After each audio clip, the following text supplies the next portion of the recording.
Hello everyone, কেমন আছো তোমরা সবাই? আশা করছি সবাই অনেক ভালো আছো, আমিও অনেক ভালো আছি। আজকে আমি তোমাদের সঙ্গে একটা রেসিপি শেয়ার করার জন্য চলে এসেছি। আর আমার আজকের রেসিপি হচ্ছে বোগা দিয়ে ডাল। তো চলো শুরু করি। তো প্রথমেই তোমাদেরকে আমি দেখিয়ে দিলাম যে বোগা কোনটাকে বলছে। এই যে কচু গাছের ডালটাকেই বলে এদিকে বোগা। তোমাদের ওখানে এটাকে কি বলে অবশ্যই কিন্তু জানাবে। আর আমি একটু সার্চ করে জানতে পেরেছি এটাকে অনেকেই কচুর লতিও বলে। জানি না আমি ঠিক কি না, যাই হোক যদি আমি ঠিক হয়ে থাকি সেটাও কিন্তু তোমরা জানাবে। এবার চলো আমি রান্নাটা শুরু করি। প্রথমেই আমি এই কচুর বোগাগুলোকে কেটে নেব, যার জন্য আমি এই বোগাগুলোর ছোট ছোট টুকরোতে কেটে নিলাম। আর তারপর এর ওপরের একটা পাতলা অংশ থাকে যেটাকে আমি ছুরি দিয়ে এইভাবে করে ছুলে নিচ্ছি। তারপর এটাকে ছোট ছোট টুকরো করে কেটে এটাকে জলে আমি ভিজিয়ে দেব। তো একইভাবে আমি সমস্ত বোগাগুলোকে কেটে নেব। আর তলে যে কচুর মতো অংশটা আছে ওটা কিন্তু ফেলে দেব না, ওটাকেও নেব। ওটাকেও ছুলে আমি ছোট ছোট টুকরোতে কেটে নিয়েছিলাম। তো সমস্ত বোগাগুলো আমার কেটে নেওয়া হয়ে গেলে এটাকে আমি কিন্তু খুব ভালো করে জল দিয়ে ধুয়ে নেব।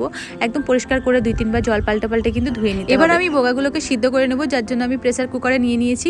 এবার এর মধ্যে দিয়ে দিলাম বেশ কিছুটা লবণ আর হলুদ গুঁড়ো। তারপর 2 কাপ মতো জল দিয়ে এটাকে ঢাকনা দিয়ে ঢেকে আমি 2টো সিটি দিয়ে নেব। 2টো সিটি দিলেই কিন্তু আমার বোগাটা খুব ভালো মতো সিদ্ধ হয়ে যাবে। তোমরা চাইলে এমনি হাঁড়িতে দিয়েও এটাকে সিদ্ধ করতে পারো, সেক্ষেত্রে একটু সময়টা বেশি লাগবে। আর যাতে সময়টা কম লাগে তার জন্য কিন্তু আমি প্রেসার কুকারেই কাজটা করে নিচ্ছি। তো বোগাটা আমার সিদ্ধ করে নেওয়া হয়ে গেলে এটাকে আমি একটা পাত্রে ভালো করে ছেঁকে নিলাম। এর জলটা কিন্তু রান্নাতে কাজে লাগবে না, জলটা ফেলে দেবো আর বোগাটাকে আমি এক সাইডে রেখে দেবো। তো এবার আমি যেহেতু আমি ডাল দিয়ে বোগাটা রান্না করব তার জন্য এবার আমি ডালটা ঠিক করে নেব। তো আমি আজকে বানাবো মুগ ডাল দিয়ে, তবে এটা মাসকলাইয়ের ডাল দিয়ে খুব বেশি ভালো লাগে, কিন্তু আজকে এটা মুগ ডাল দিয়েই করেছিলাম। মুগ ডাল দিয়েও বেশ ভালোই লাগে। তো প্রথমে আমি কড়াইয়ের মধ্যে 2 টেবিল চামচ সর্ষের তেল খুব ভালো করে গরম করে নিয়েছিলাম। তারপর আমি এখানে প্রায় 100 গ্রাম মতো মুগ ডাল নিয়েছিলাম, যেটাকে আমি খুব ভালো করে ধুয়ে নিয়ে তেলের মধ্যে দিয়ে খুব ভালো করে হালকা লালচে করে ভেজে নেব। তো ভাজা হয়ে গেলে এটাকে আমি প্রেসার কুকারে নিয়ে সিদ্ধ করে নেব। তোমরা চাইলে এখানেই জল দিয়ে সিদ্ধ করতে পারো, সময় কম লাগার জন্য কিন্তু এই প্রেসার কুকারে দিয়ে সিদ্ধ করাটা আর কি। তারপর জল দিয়ে খুব ভালো করে মিশিয়ে নিয়ে এটাকে আমি সিটি দিয়ে দেবো। প্রায় 2টো সিটি দিলেই কিন্তু ডালটা খুব ভালো মতো সিদ্ধ হয়ে গিয়েছিল।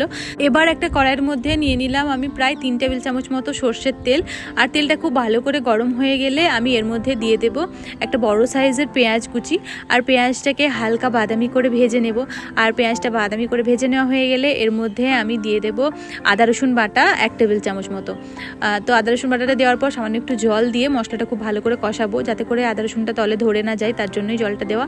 তারপর এর মধ্যে কিছু গুঁড়ো মশলা দিয়েছিলাম, যেমন লবণ, লঙ্কার গুঁড়ো, হলুদের গুঁড়ো আর জিরে ধনের গুঁড়ো।